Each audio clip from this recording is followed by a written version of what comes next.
mereka ngecek ya kan, ternyata di sela-sela pohon tersebut terdapat sesosok pocong yang natap mereka bertiga.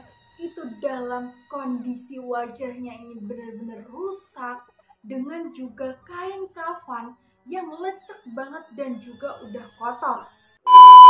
Halo semuanya, kembali lagi sama aku Agnes yang akan mengajak kalian untuk ngebahas kisah-kisah horor, misterius, kriminal, dan juga teori konspirasi. Dan selamat datang buat kalian yang baru aja mampir di channel YouTube aku. Jangan lupa untuk tombol like, komen, dan juga subscribe serta share ke teman-teman kalian.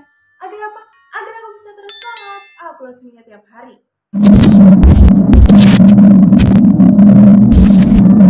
Oke, seperti yang kita tahu bahwasannya di setiap bulan puasa, apalagi setelah kita berbuka puasa, pastinya kita menjalankan ibadah sholat tarawih. Dan biasanya kegiatan tersebut dilakukan secara berjemaah di masjid ataupun di musola. Nah, gimana nih sholat tarawih kalian? Apakah kalian rajin sholat atau mungkin selama bulan puasa ini kalian belum sholat tarawih sama sekali? Kalau kataku sih jangan ya, mending kalian lakuin di sholat tarawih, karena tuh selain menambah pahala ya kan, itu merupakan kewajiban yang mestinya kita lakukan sebagai umat Islam. Ya kita kan bisa ngelakuin, misalnya kalian bilang nih, misalnya karena masih di jalan, perjalanan pulang kerja, atau mungkin habis apalah kan kalian bisa gitu ya kan, melipir dulu gitu loh. Kalau misalnya ngeliat masjid ataupun musola, ya kalian mampirlah dulu di masjid terdekat tersebut. Cuma nih aku pengen tahu nih buat kalian para penonton aku ya kan, yang selama kalian rutin menjalani sholat tarawih tersebut, tapi pada saat kalian selesai menjalankan sholat tarawih tersebut, kalian malah mengalami kejadian tak terduga, salah satunya kejadian horor.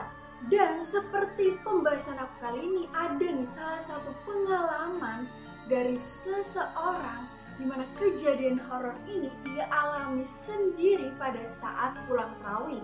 Pengalaman horor ini terjadi pada tahun 2006 lalu, dan seseorang yang mengalami tersebut yakni bernama Imron, yang pada saat itu ia duduk di bangku kelas 4 SD. Ia mengaku bahwasannya rumahnya ini itu berada di daerah kawasan Jawa Barat, cuman di daerah kaki pegunungan. Jadi ia mengatakan bahwasannya di daerah ataupun kawasan rumahnya tersebut ataupun kawasan kampungnya ini itu masih banyak banget pepohonan yang asri dan juga rindang. Dan kebiasaan dari anak-anak di daerah tersebut biasanya kalau misalnya pas bulan puasa sehabis sholat tarawih, biasanya mereka ini kayak lagi kumpul-kumpul dulu lah, lagi main-main dulu sebelum bener-bener pulang ke rumah mereka masing-masing ya kan. Jadi mereka ini main di dekat daerah area masjid ataupun musola, yang main kayak benteng, main kayak petak umpet, main sepak bola, main juga lempar sandal, dan juga permainan tradisional lainnya.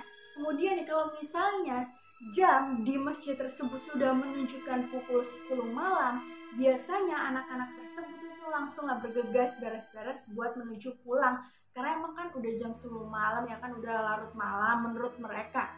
Singkat cerita nih, setelah beberapa hari memasuki bulan puasa, setelah sholat tarawih, Imron dan juga beberapa teman-temannya ini itu tuh ya seperti biasa main di daerah masjid, yakni main sepak bola dan juga main lempar sandal. Ya awalnya mereka nih kayak having fun, seneng-seneng, ketawa-ketiwi, cengengisan gitu ya kan, kayak main satu sama lain. Intinya mereka akur-akur aja tuh pada saat main. Dan tak terasa pas mereka ini udah keasikan main, jam itu udah menunjukkan pukul 10 lebih 10 malam.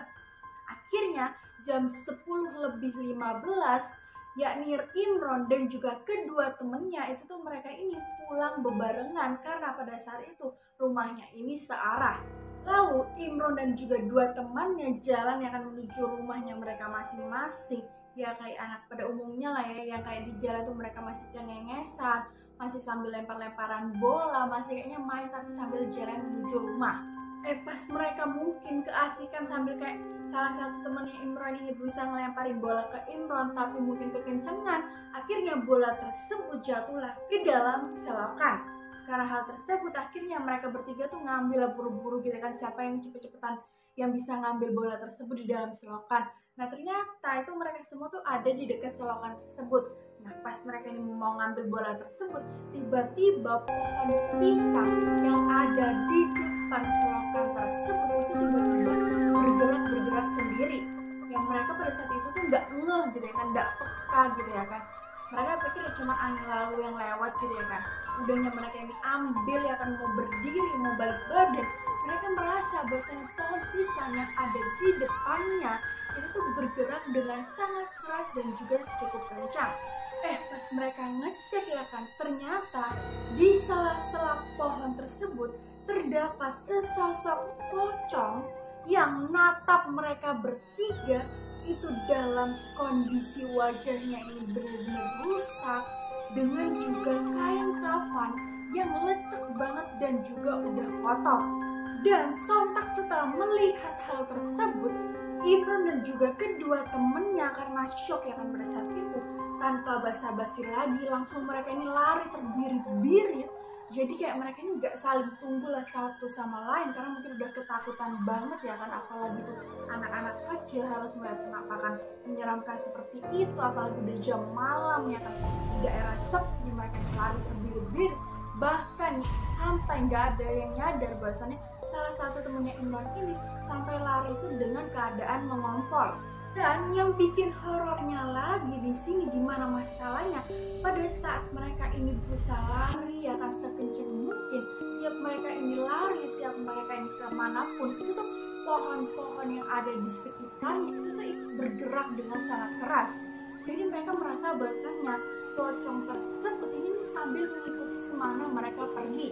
Setelah cukup lama ya kan mereka berlari terus, untungnya nih Imron ini sampai di depan rumahnya itu sambil kayak nahan capek gitu ya kan, ngos-ngosan karena kan anggapannya Imron ini nggak bisa ngatur nafas gitu ya kan pas udah saat lari karena udah terbirit-birit banget, bahkan tuh sarungnya itu tuh udah nggak kepake lagi, udah kayak kocar kacir lah mukanya ini bener-bener lecek, keringetan sambil kayak pucet gitu ya kan.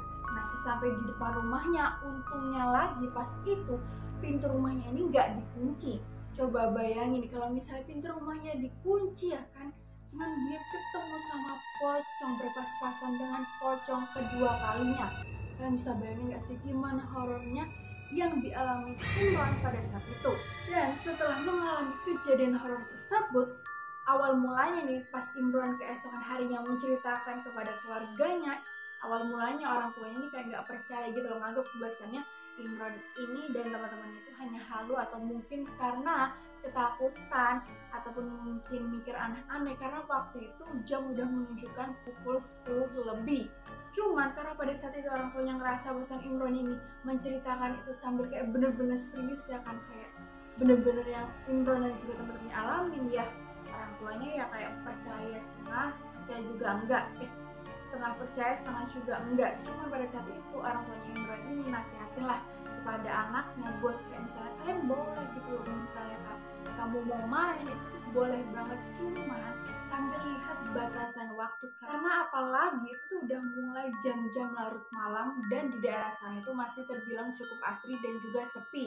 Jika kejadian tersebut, Imron dan juga teman-temannya mereka ini sehabis tahu yang main seperti biasa, cuman gak sampai lebih dari jam 10 malam. Dan mereka ini pulang sambil kayak baca doa gitu ya kan. Terus mereka gak bakal berpikiran yang kayak aneh-aneh ataupun berpikiran dalam tatapan yang kosong. Oke teman-teman, itu tadi mengenai pengalaman horor yang dialami oleh Imron pada saat ia selesai sholat tarawih.